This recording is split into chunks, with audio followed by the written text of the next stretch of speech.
جبریل آئے گا زندگی میں پہلی دفعہ، کائنات کی زندگی میں پہلی دفعہ جبریل انسان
کہا یا رسول اللہ اگر میں وہ کھجور لے کے دے دوں تو مجھے جنت میں لے دیں گے؟ ان کا نام ہے ابو الدحداح۔ آپ نے کہا ہاں تو مجھے لے کے دے دے میں تمہیں لے دوں گا۔ وہ اس کے پیچھے چلے گئے، اے بھائی کتنے میں بیچو گے؟ میں نے کہا جا جا، میں نے اللہ کے نبی کو نہیں دی، تمہیں کیسے دے دوں؟ کہا اچھا بھائی منہ سے بول کتنے لینے ہیں؟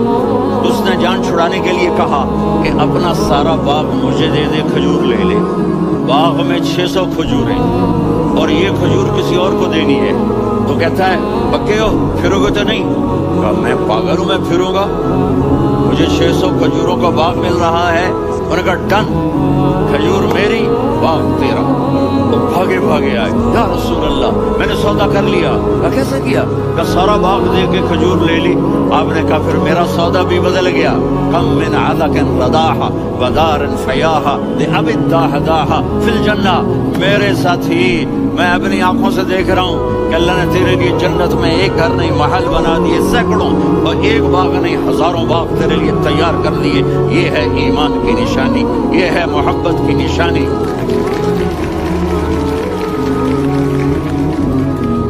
میرے نبی کی جس سے یہ ہمارے بچے نہیں ہیں یہ کھلاڑیوں جیسے بال بناتے ہیں۔ ایک چھوٹا سا بچہ مجھے کراچی میں ملا تو وہ جو عجیب سے بال نہیں یہاں سے اوپر ہو جاتے ہیں، تو میں نے کہا یہ تم نے بال کیسے بنائے ہوئے ہیں؟ آپ کو پتہ نہیں وہ میسی کوئی تھا، میسی آپ کو پتہ نہیں میسی کے بال ایسے ہیں؟ میں نے کہا بیٹا برے لگتے ہیں۔ کہا کیسے؟ میسی کے بال ہیں برے کیسے لگتے ہیں؟ جب آدمی کسی کو بڑا بنا لیتا ہے اس کو فالو کرتا ہے۔ اللہ کے محبوب سے محبت کی نشانی کیا ہے کہ ہم نے ان کو فالو کرنا ہے۔ ان کی زندگی صرف 5 نمازیں نہیں ہیں، ان کی زندگی صرف 30 روزے نہیں ہیں، حج نہیں ہے۔ آپ ہر لائن سے اس قابل ہیں کہ آپ سے پیار کیا جائے۔ آپ اپنے وضع، شکل، صورت، سب سے پہلی چیز جو اٹریکٹ کرتی ہے وہ صورت ہے، وہ شکل ہے، وہ منظر ہے کہ آدمی اس میں گم ہو جاتا ہے۔ میرا جب ناران میں بیان ہو رہا تھا تو انہوں نے باہر بیان رکھ دیا، سامنے اتنا خوبصورت منظر تھا کہ میں بولتے بولتے ادھر دیکھتا تو مجھے اپنا مضمون بھول جاتا کہ میں کیا کہہ رہا تھا۔ یہ تو دنیا ہے۔ اللہ نے میرے نبی کو کیسا بنایا؟ ایک بدو عورت ہے، ان پڑھ عورت ہے، ام معبد الخزاعیہ، وہ میرے نبی کا حلیہ بتاتی ہے۔ آپ کو ترجمہ کر کے سناؤں گا لیکن آپ الفاظ کا ردم اور الفاظ میں میوزک وہ آپ سب محسوس کریں گے۔ وہ بدو عورت کہتی ہے رأیت رجلا ظاہر الوضاء ابلج الوجه حسن الخلق لم تعبه خجلا ولم تزر به سعلا وصيم قصيم في عينيه دعج في أشفاره وطف في صوته سحل في لحيته كثافة في عنقه سطع وصيم قصيم أكحل أحور أزج أقرا إن تكلم علاه البهاء وإن سكت فعلاه الوقار وكأن منطقه خرزات نزم ينحدرن۔ اللہ پتہ چلا الفاظ کا ردم، کیا ردم ہے۔ اب ترجمہ سنو۔ وہ کہتی ہے اپنے خامد کو کہ ابو معبد ایک شخص آیا تھا، مجھے یوں لگا جیسے 14ویں کا چاند کپڑے پہن کے زمین پہ اتر آیا۔ کیا انتہائی خوبصورت، انتہائی حسین و جمیل۔ پیٹ نکلوا نہیں کہ بدصورت ہو جائے، پیٹ نکلو تو آدمی سجے پاسے پیٹ کھبے پاسے، پیٹ سجے پاسے آپ کھبے پاسے۔ ارے بھائی سمجھ کے کھایا کرو، ہم کھانے نہیں آئے، زندگی گزارنے آئے ہیں۔ رمضان میں کیسی تباہی پھیلاتے ہو، سموسے بھی، پکوڑے بھی، مچھلی بھی، مرغی بھی، پھر اوپر سے 7 اپ۔ وہ کہتے ہیں اس کو تو گیس ہوتی ہے، اس کا گیس باہر نکلتی ہے تو ڈکار آتا، کہتا ہے شکر ہے ہاضمہ ہو گیا۔ وہ ہاضمہ نہیں ہوتا، ستیہ اناس ہو گیا۔ اتنا خوبصورت تھا کہ سر سے پاؤں تک حسن اس کا غلام تھا، خوبصورتی اس کی باندھی تھی، اور میں جدھر سے دیکھتی تھی کمایا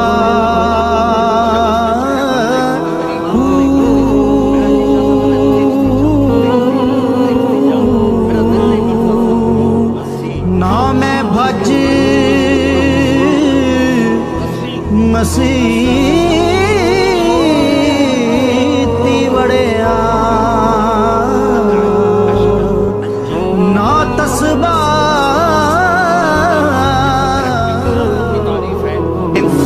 پانچ چھ الفاظ کا ایک مطلب ہے کہ اللہ نے کائنات میں ایسی حسین آنکھ کسی کی بنائی نہیں تھی، حسن و جمال آنکھوں میں، اور پلکیں بڑی لمبی، یہ عورتیں یہاں وہ نکلی لگا لیتی نا لمبا لمبا کرنے کے لیے، تو میرے نبی کے قدرتی یہ بال لمبے تھے حسن کو بڑھانے کے لیے، داڑھی بڑی خوبصورت تھی، کمال تھا، جب وہ بولتے تھے نور چھا جاتا تھا، جب وہ خاموش ہوتے تھے وقار چھا جاتا تھا، اور سوا البطن و صدر، سینہ اور پیٹ برابر، سبت القصد، سیدھا قد تھا، سیدھا قد، بالکل سیدھا قد،